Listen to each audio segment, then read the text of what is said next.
텃밭이 넓으면 작물 심을 때 걱정을 안 해도 되지만 좁다면 공간 활용을 잘해야 합니다. 5월에 심을 작물과 어디에 심으면 좋을지, 어떤 작물과 같이 심으면 공간 활용이 잘 되는지 지금 바로 알려드릴게요. 5월은 냉해 걱정 없이 모종을 심을 수 있습니다.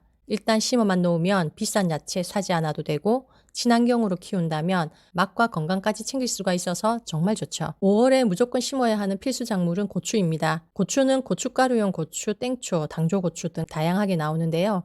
텃밭이 넓다면 고춧가루용 고추를 심으면 되겠지만 작은 텃밭은 무리니까 여름에 풋고추를 따서 드신다 생각하시고 일반 고추로 심으면 됩니다. 내병개 고추 등은 껍질이 두껍기 때문에 풋고추로는 식감이 별로거든요. 그래서 작은 텃밭이라면 일반 고추나 땡초, 당조고추 심으면 될 것 같습니다. 고추 심을 때는 뿌리를 털어서 심는 게 나중에 활착이 빠르거든요. 뿌리를 대충 흙을 털어서 심어주세요. 안 해도 잘 자라긴 하지만 엉켜있는 것보다는 뿌리를 풀어놓는 게 나중에 뻗어나가기가 더 쉽습니다. 그리고 고추 병해충이 걱정된다면 바로 옆에 들깨를 심어주세요. 들깨는 해충이 기피하는 식물이기 때문에 고추에 도움이 됩니다.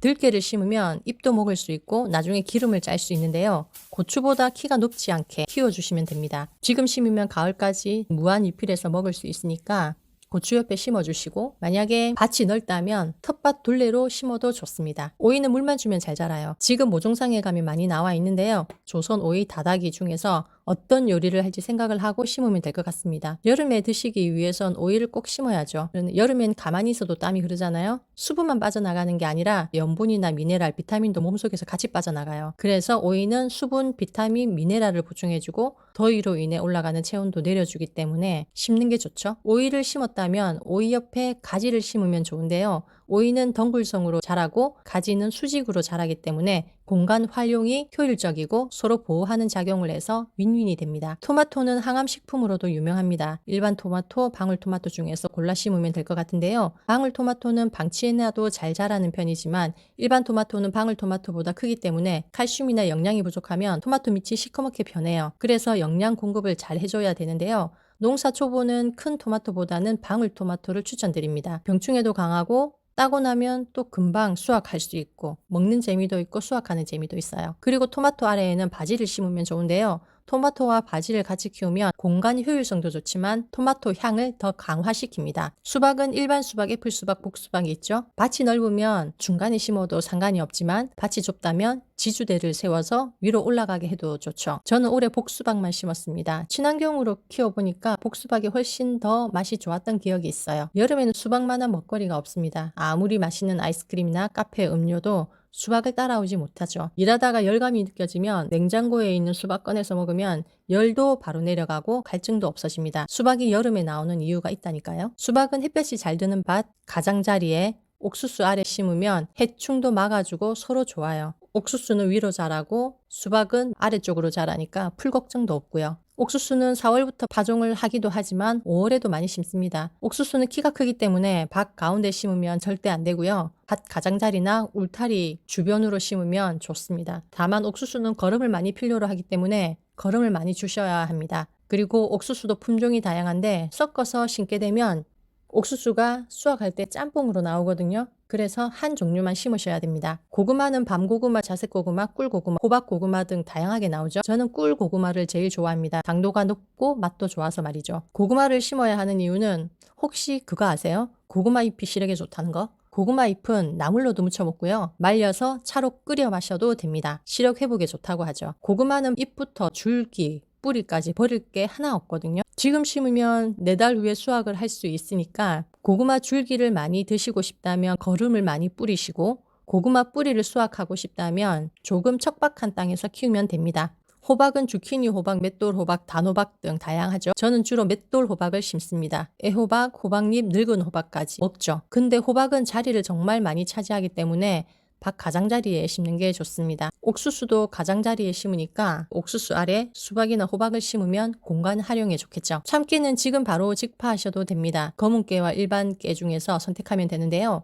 검은 깨는 주로 건강을 위해서 갈아 먹기도 하고 뿌려 먹기도 하죠. 일반 깨는 깨소금이나 참기름용으로 기름을 짜서 먹습니다. 수확 기간도 짧아서 지금 심으면 8월 초경 수확할 수 있죠. 중요한 건 참깨는 배수가 정말 잘 돼야 하기 때문에 두둑을 높게 하거나 배수가 정말 잘 되는 곳에 심어야 합니다. 텃밭이 좁다면 모종을 사는 게 저렴할 수 있습니다. 참깨 종자는 한 봉지에 25,000원 정도 하더라고요.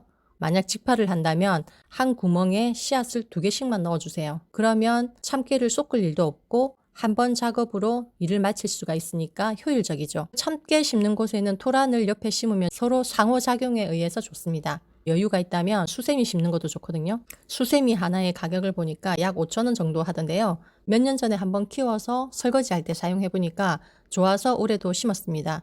수세미 즙은 스킨으로도 좋기 때문에 피부에 관심이 많고 친환경 수세미를 사용하고 싶다면 비주대를 설치해서 키우면 될 것 같습니다. 샐러리는 씨앗을 뿌려도 되고 모종상에 가면 모종이 나와 있어요. 올해는 샐러리를 심었는데요. 샐러리는 물을 좋아하고 양분을 많이 필요로 합니다. 나이 들면 체지방이나 염증도 많이 생기고 혈압도 올라가잖아요. 샐러리를 심어서 드셔야 하는 이유가 이런 것들을 내려주기 때문이죠. 유기농 샐러리 사서 먹으니까 향도 일반보다 더 좋고 맛도 짭조름한 게 좋아서 요즘은 샐러리를 많이 먹고 있습니다. 상추, 쑥과 치커리는 이유 불문하고 심어야죠. 요즘 불면증으로 잠 못 드시는 분들이 많으시던데요. 그래서인지 멜라토닌을 사서 드시는 분도 계시더라고요. 멜라토닌이 생성되려면 비타민 B6도 필요하고 칼슘이나 마그네슘도 필요한데요. 이런 것들이 스트레스나 긴장을 완화시켜주기 때문에 잠을 잘 오게 합니다. 제품으로 나온 멜라토닌을 살펴보니까 이런 영양소들이 다 포함이 되어 있더라고요. 평소 잠드는데 시간이 오래 걸리거나 불면증이 있다면 상추를 심는 게 좋습니다. 그리고 쑥과 치커리는 상추하고 같이 쌈 싸 먹기 좋으니까 당연히 심어야 하고요. 부드러운 게 좋으니까